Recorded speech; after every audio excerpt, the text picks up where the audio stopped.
सत्संगत जी, प्यार से कहना धन निरंकार जी। प्रेमा ने बोला धन निरंकार जी। आज समागम के पहले रोज़ जहाँ हम सभी ने महापुरुषों के वाणी को श्रवण किया और भाव मन के हर एक के यही संदेश देते हुए कि इंसान का जीवन मिला है तो वाकई ही इंसान बनना है। ये मनोर्भव का भाव, वासुदेव कुटुंबकम का भाव कि पूरा संसार एक परिवार है। और जब हम वाक्य में ही मनुष्य हैं तो मनुष्य बनने का प्रमाण फिर ये सिर्फ शरीर ही नहीं है, ये आकार शक्ल, ये चाहे मनुष्य की हो, जो वाक्य में हमको मनुष्य बनाता है वो ये मानवीय गुण, ये दैवीय गुण है, जो सिर्फ और सिर्फ एक पक्की तरह, एक पूर्णता से एक स्वाभाविक रूप अपना तभी ले पाते हैं जब इस निराकार, इस परमात्मा, इस परमेश्वर, जो भी नाम से हम इसको बुलाना चाहें, इसको वाक्य में इस भगवान के दर्शन करें जो ये निराकार हर जगह है। इसके दर्शन करके ब्रह्म ज्ञान द्वारा जब अपने जीवन में फिर इसका एहसास हर समय करते हुए भक्ति करी जाती है, हर पल में, हर कार्य में इसको शामिल करके हर पल में, तो वाकई ही ये प्रेम का रिश्ता बनता है, ये प्रेमा भक्ति की शुरुआत होती है। कैसे फिर इस जीवन में ये रोशनी जो सत्य है, ये एक हमेशा रहने वाली, क्योंकि ब्रह्म ज्ञान हमेशा के लिए है, ये परमात्मा, ये निराकार हमेशा ही है, उपस्थित है, हमेशा ही रहेगा। तो कैसे इसको एक इंसान जीते जी ही देख सकता है। और ये सिर्फ वो बात नहीं कि एक बारी ही देखा जाए, ये तो फिर एक बारी पहले जैसे ही ब्रह्म ज्ञान मिलता है तो ताउम्र हर पल के लिए देखा जा सकता है। जैसे अक्सर हम सुनते हैं कि जब आँख खुले तब सवेरा, तो वो बात होती है कि जब भी हम कोई अपने रास्ते से भटक रहे हों, जैसे ही एक समझ आ जाती है, एक सोझी आ जाती है, ये चेतनता, ये विवेक इशारा करता है कि हम जो कर रहे हैं ठीक नहीं है, तो उसी समय सुधार का काम हो सकता है। वो पल ही एक करेक्शन मोड में हम खुद को डाल सकते हैं। तो एक बात उसी से है, यह है कि जैसे ही ये एहसास होता है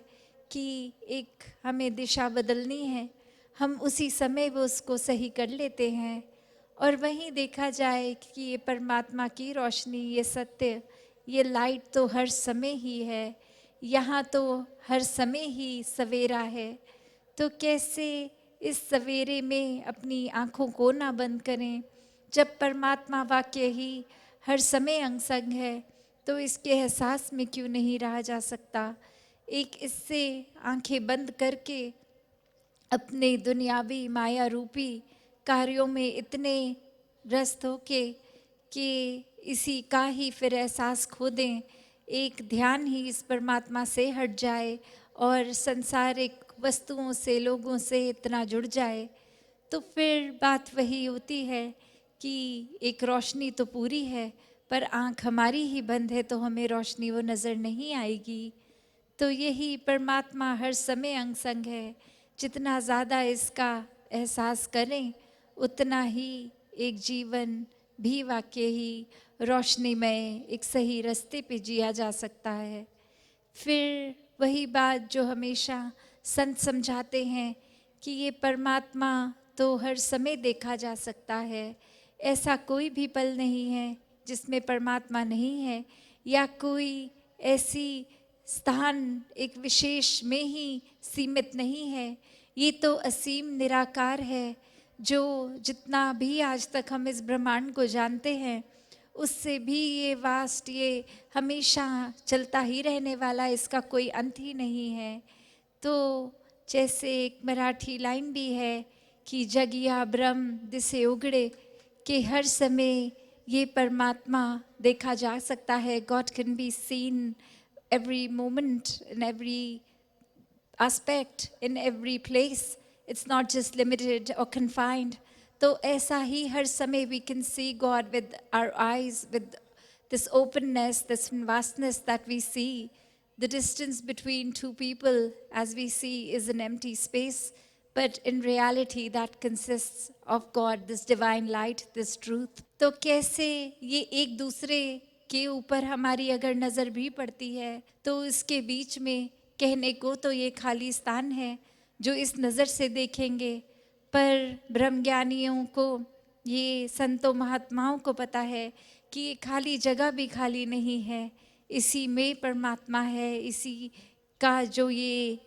खाली स्थान नहीं कोई ऐसा जहाँ परमात्मा नहीं है। ये इंसानी शरीरों के अंदर भी यही परमात्मा है जो अंग संग हमेशा हर जगह है। तो कैसे अपने जीवन में जब ये बात घर कर लेती है, ये समझ आ जाता है ब्रह्म ज्ञान, तो हर पल ये बेरंगे रूप में ही ये परमात्मा हर एक में भी दिखता है। एक इस रूप में भी निराकार की जो समझ आ जाती है, फिर एक मन वाक्य ही मनुष्यता की ओर जाता है, फिर ये दैवीय गुण, ये मानवीय गुण स्वयं ही आ जाते हैं। और यही बात फिर सुकून की भी आती है कि कैसे ये एकत्व में सुकून है, ये एकत्व, ये रिश्ता, ये परमात्मा और इस आत्मा का, कि जब इस आत्मा को पता चल जाता है कि वाकई ही एक असली रूप क्या है इसका, चाहे शरीर में है पर शरीर इसकी असली पहचान नहीं है, ये परमात्मा का ही रूप, इसी में मिलना है, इसी से उत्पन्न हुई ये आत्मा।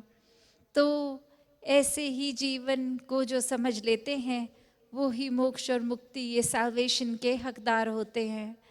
तो ऐसा जीवन हर किसी के हिस्से में आ सकता है, हर कोई इस जीवन को जिया जा सकता है। एक बात फिर वही आ जाती है कि जब भक्ति कर रहे हैं तो वो माइंडसेट, वो दिल का भाव, वो एक दृष्टिकोण क्या होता है, वो फिर शुक्राने भाव का, जिसमें फिर ये हर पल में सुकून ही महसूस होता है। फिर ऐसी कोई भी एक चीज़ एक दिल को इतना ज़्यादा तंग नहीं करती, डिस्टर्ब नहीं करती, एक कुछ भी हो उसमें भक्त हर समय में ये देख लेते हैं कि अभी अगर ऐसा है तो भी बहुत अच्छा है, अगर हमारे मन मुताबिक कुछ होता तो शायद वो इतना अच्छा ना होता जो परमात्मा की रज़ा से हो रहा है, इसमें कितना ही बेहतर है हमारे लिए, वो हमें दिख रहा है या नहीं, पर उसमें बेहतरी ही है हमारे लिए। और ऐसी ही एक कहानी बीदासी को याद आ रही है कि कैसे एक समय कुछ लोग किसी और राज्य में उनके राजा को देखने के लिए जा रहे थे कि कैसे साथ वाले राज्य के राजा दिखते हैं, और उनके मन में ये भाव आया कि कुछ लेकर चलें, खाली हाथ ना जाएं, कुछ देंगे उधर राजा को गिफ्ट की तरह। तो वो एक कोस्टल एरिया के थे, तो वहाँ से नारियल अपने उठा के ले गए, और जैसे जैसे वो यात्रा करते करते उस राज्य में पहुँचे तो उनकी नज़र पड़ती रही, कभी उन्होंने देखा कि यहाँ तो अखरोट हैं जो उनके एरिया में नहीं होते थे, तो उनको लगा ये कोई बहुत ही अनयूजुअल चीज़ है, इसको ले लिया जाए। तो अपने नारियल को एक्सचेंज, ये बार्टर करके उन्होंने अखरोट ले लिए और फिर आगे की ओर चले तो उनको प्याज नज़र आ गए जो फिर उनके इलाके में नहीं मिलते थे, तो उन्होंने अखरोट को भी बदल के प्याज ले लिया, और अब वो काफ़ी एक मन में सेटिस्फाइड थे कि बहुत ही एक अलग सी कोई चीज़ ले ली है। और अब जैसे ही उस राज्य में पहुंचते हैं, वहाँ ये प्याज तो बहुत ही आम था, कुछ खास नहीं था, और जैसे ही वो भेंट करते हैं राजा को, और वो राजा देखकर बिल्कुल प्रसन्न नहीं होता कि ये क्या दे रहे हैं, ये तो कितनी आम सी चीज़ है, और वो एक पनिशमेंट के तौर पे सज़ा सुनाता है कि ये प्याज इनके सर पे रख दो, और जितने भी लोग हैं ये जो लेकर आए हैं, एक एक प्याज रख कर उसको एक मारा जाए इस तरह कि वो प्याज का रस इनके चेहरे पे, इनके कपड़ों पे आता रहे। और जैसे ही ये हो रहा है, एक इंसान उसमें से कुछ इस तरह कंप्लेन कर रहा है कि ये तो हम चाहते तो खाली हाथ भी आ जाते, ये तो हमारे मन में अच्छी भावना आई थी कि हम इस राजा के लिए कुछ गिफ्ट लेकर जाएं, ना ही लेकर आते, खाली हाथ आते तो ज़्यादा बेहतर रहता। दूसरा उनमें से कुछ इस तरह बात कहता है कि एक ये शुक्र है, हम अगर प्याज अब ले आए, अखरोट लेके आते तो बहुत दर्द होती, और अगर अखरोट से पहले हम जो नारियल लेके आ रहे थे वो लगता सर पे तो और कितनी दर्द होती। और कोई इस चीज़ का भाव इस तरह भी ले रहा है कि चलो ये अगर ऐसा हो भी रहा है तो वो कुछ पल के लिए ही हो रहा है, जितनी देर तक ये प्याज हैं उतनी देर ही होगा, फिर समय टल जाएगा। तो इस कहानी का जो भाव, ये एक चाहे असली कहानी हो नहीं हो, ये चाहे थोड़ी ह्यूमर एक हंसी के ऊपर आधारित है या नहीं, वो भाव नहीं है। भाव ये है इस कहानी से सीखने वाला कि एक हमारे अपने मन मुताबिक चीज़ होती है पर परिस्थिति कुछ और ही हो जाती है। चाहे हमारी नीयत, हमारी इंटेंशन अच्छाई की भी हो, फिर सवाल आने लगते हैं कि हमने तो अच्छाई करनी चाहिए पर वो बुराई ही हाथ असर आई, एक ठीक नहीं हुआ हमारे साथ। या फिर एक अपनी ही एक चुनाव को, एक डिसीजन मेकिंग पे क्वेश्चन आता है कि ऐसा हमने किया ही क्यों। या फिर एक उसमें भी शुक्राना भाव आ रहा है कि चलो ये सीमित समय तक ही है, ये समय भी निकल जाएगा। तो बात वही है कि हमने किस तरह जीवन के नज़रिए को देखना है, क्योंकि जो भी ये परिस्थिति होती है वो एक हमारे कंट्रोल में नहीं है। अगर तो भी हमने वो हमारे मन मुताबिक नहीं है तो कैसे हमने फिर भी उस परिस्थिति में भी मन की अवस्था को एक आनंद की अवस्था में, एक सुकून की अवस्था में रखना है। तो वो बात सिर्फ उसी पे आधारित है कि अगर वाकई ही हमारा मन स्थिर है, वाकई ही हमारा मन इस परमात्मा के साथ जुड़ा है, वाकई में ही अगर हमारा एक ये नीयत इस तरह की है कि चाहे कुछ हमारे साथ बुरा हो भी रहा है, एक किसी बुरा करने वाले के लिए सिर्फ मन में ही अरदास आए कि ये अपना सुधार कर लें, ना कि कुछ बुरे भाव उनके प्रति आ रहे हैं। अगर एक हमने अपने दिमाग को एक इंट्रोस्पेक्टिव, एक सेल्फ करेक्शन मोड में रखा है, एक रास्ता हमारा, एक नज़रिया संतों के जीवन पे आधारित है, ये गुणों पर, मानवीय गुणों पर आधारित है, तो वाकई ही चाहे वो एक सुख की घड़ी हो या दुख की घड़ी हो, ये आनंद, ये सुकून जीवन में एक हमेशा कायम रहता है, क्योंकि वो हर घड़ी में परमात्मा का एहसास रहता है। तो बात वही कि अगर हम उदाहरण भी देखें कि कोई पेड़ है अगर, तो हम वो देखते हैं जो आकार है पेड़ का, कि ये पहले जो लक्कड़ पेड़ की होती है वो मोटी और वो कितनी सीधी सी लंबी ऊंची जाती है, और फिर वो टहनियाँ जो सीधी नहीं, वो टेढ़ी मेढ़ी दाएं बाएं किसी भी दिशा में जाती हैं और उन पे पत्ते उगते हैं। तो अगर ये टहनियाँ ही अपने दिमाग में ऐसा विचार बना लें कि हमें भी सीधा ऊपर की ओर ही जाना है,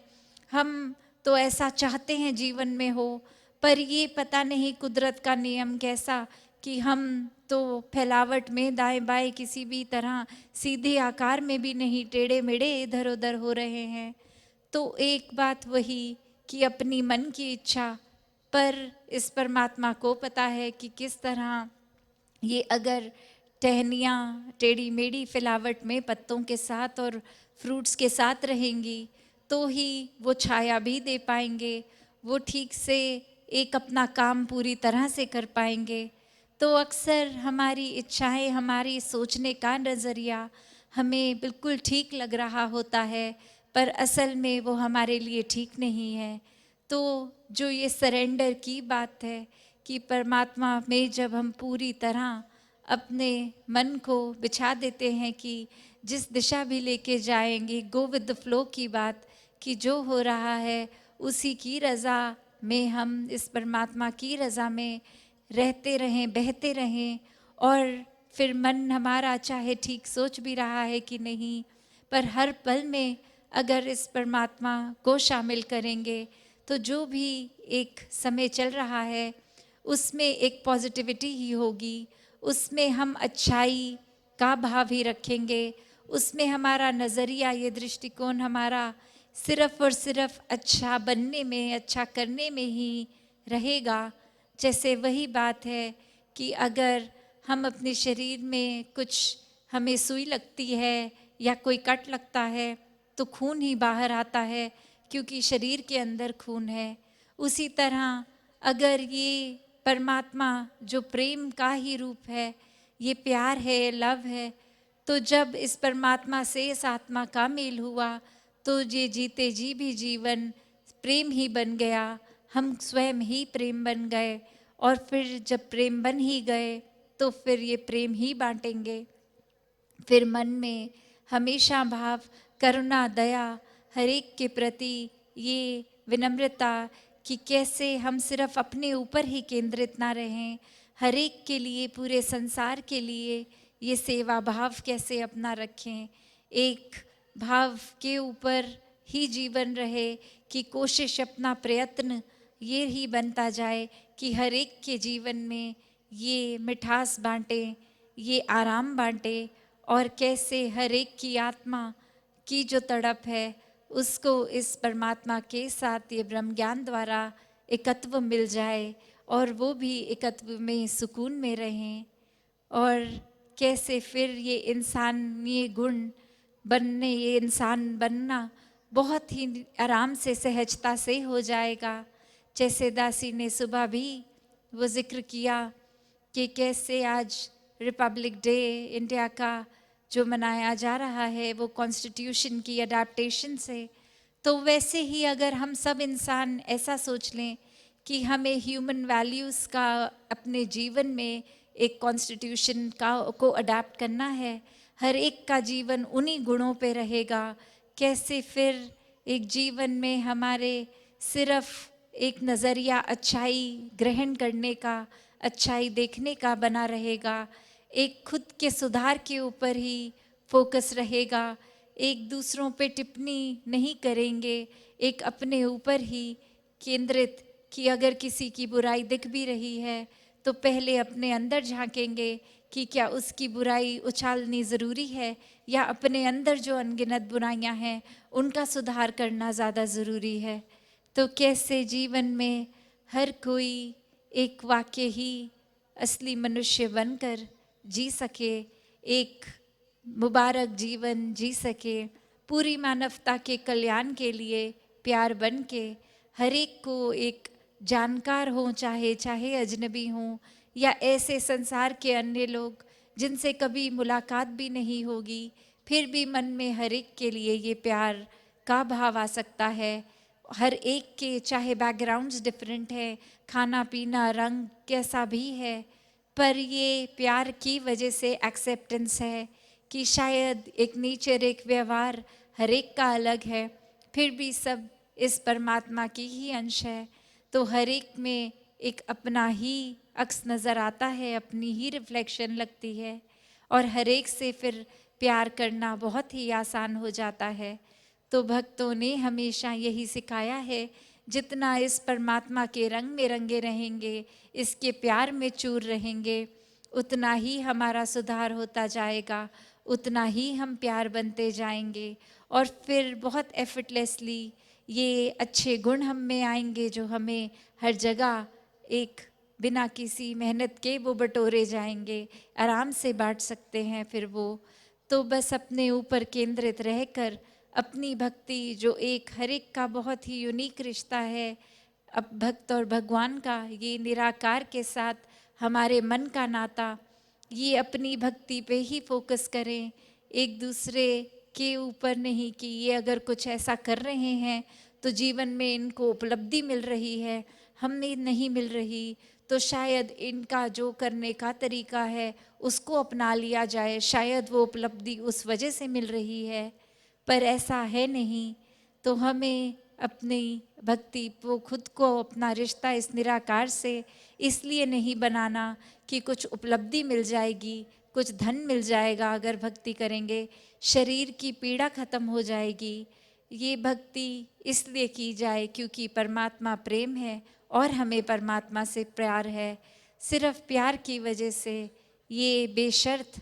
एक भक्ति बने, ये प्रेमा भक्ति बने। हर कोई ऐसी ही प्रेमा भक्ति को करता चला जाए। सात संगत जी, धन निरंकार जी।